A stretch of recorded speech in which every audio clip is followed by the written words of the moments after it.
fanadatul malaikatu wa huwa qaimun yusalli fil mihrab. Maka seketika ketika doanya selesai dipanjatkan, sholatnya belum selesai. Doanya selesai dipanjatkan, seketika datang malaikat menyampaikan, kamu dapat kabar gembira, Anda akan punya anak, bahkan namanya langsung diberikan oleh Allah, Yahya. Artinya hidup. Yang mustahil menurut manusia, lahir dari rahim seorang perempuan yang divonis monofos dan mandul, kata Allah, bagiku yang gak ada yang mustahil. Jadi dan hidup dia. Kapan itu terjadi? Masih sholat dan belum selesai dalam sholatnya, dalam keadaan berdiri.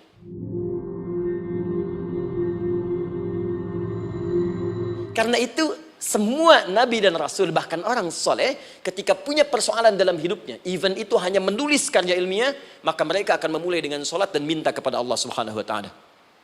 Teman-teman kenal Nabi Zakaria? Bagus. Baik, di sana belum tulis, sudah kelihatan. Sini kenal Nabi Zakaria, alhamdulillah. Tapi nggak apa-apa, saya ke Sukabumi Pak, ada yang kenal Fir'aun. Kenal Fir'aun, kenal, bagus. Baik, Sukabumi hubun dunia, suka. Itu hubun, bumi itu dunia. Baik. Teman-teman, Nabi Zakaria itu diuji oleh Allah. Maaf, belum punya keturunan. Dan semua nabi punya ujian. Jadi jangankan kita, nabi aja yang jelas surganya punya ujian.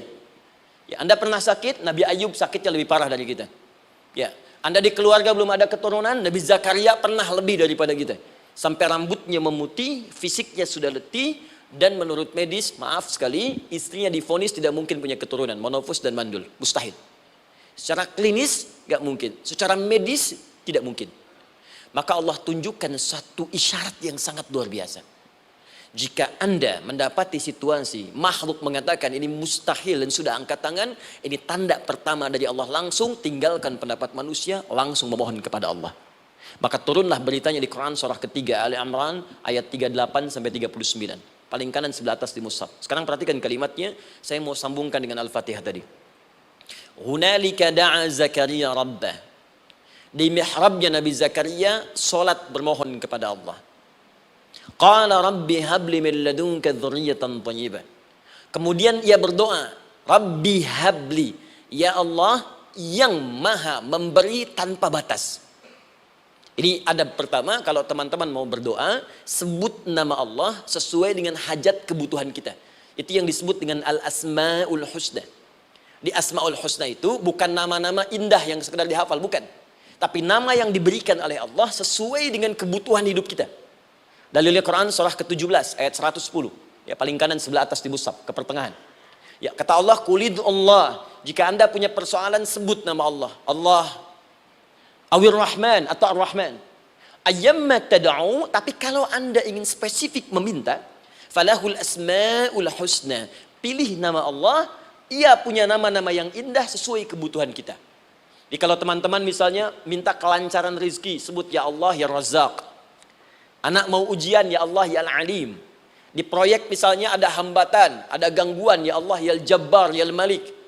Ingin mudah mengatasi ujian, ya Allah ya Sabar. Minta. Ya, jangan semuanya disebutkan, nanti jadi beban. Ya, Allahumma ya Rahman ya Al-Malik ya Al-Quddus ya Sabar, gitu kan? Yang tadinya nggak punya masalah jadi punya masalah, gitu kan? Pilih salah satu. Nah, jika Anda ingin memohon pada satu hal yang mustahil menurut manusia, maka minta dengan menyebut nama Allah yang memberi tanpa batas, mustahil di dalamnya. Nama Allah tersebut namanya Wahhab. Wahhab. Ya Allah, ya Wahhab. Al-Wahhab. Kalau kita rubah dalam bentuk permintaan, maka singkat kalimatnya dengan hab. Hab. Untuk sendiri habli, untuk banyakkan hablana. Rabbana hablana min azwajina wa dzurriyyatina qurrata a'yun. Nabi Zakaria minta karena sendiri yang mengalami situasi itu, maka beliau katakan, Rabbi habli, ya Allah habli min ladunka, ya Allah yang tak punya batas dalam pemberian. Mereka mengatakan aku tak akan punya keturunan. Mereka mengatakan mustahil aku punya anak. Dan aku yakin kau memberi batas tanpa memberikan pemberian tanpa batas. Aku mohon darimu saja. Darimu saja, dzurriyyatan thayyibah, keturunan-keturunan terbaik. Innaka sami'ud du'a. Engkau pasti mendengar doa saya. Kalau pada yang maha memohon saja, maha mendengar saja tidak mengabulkan, lantas kepada siapa lagi aku mesti minta? Tapi poinnya bukan itu. Poinnya adalah Ini disampaikan oleh Nabi Zakaria dalam keadaan sedang sholat. Masih berdiri dalam sholatnya. Dalam bahasa Arab berdiri disebut dengan qaimun. Qaim. Berdiri. Sedang sholat disebut dengan yusolli. Perhatikan ayat 39-nya. Fanadathul malaikatu wa huwa qaimun yusolli fil mihrab. Maka seketika ketika doanya selesai dipanjatkan, sholatnya belum selesai. Doanya selesai dipanjatkan, seketika datang malaikat menyampaikan, kamu dapat kabar gembira, Anda akan punya anak, bahkan namanya langsung diberikan oleh Allah, Yahya. Artinya hidup. Yang mustahil menurut manusia, lahir dari rahim seorang perempuan yang divonis monopos dan mandul, kata Allah, bagiku yang gak ada yang mustahil. Jadi dan hidup dia. Kapan itu terjadi? Masih sholat dan belum selesai dalam sholatnya, dalam keadaan berdiri. Sekarang saya tanya Anda, kita membaca iyyaka na'budu wa iyyaka nasta'in dalam keadaan ruku atau sujud? Sujud. Berdiri. Berdiri teman-teman. Betul kan?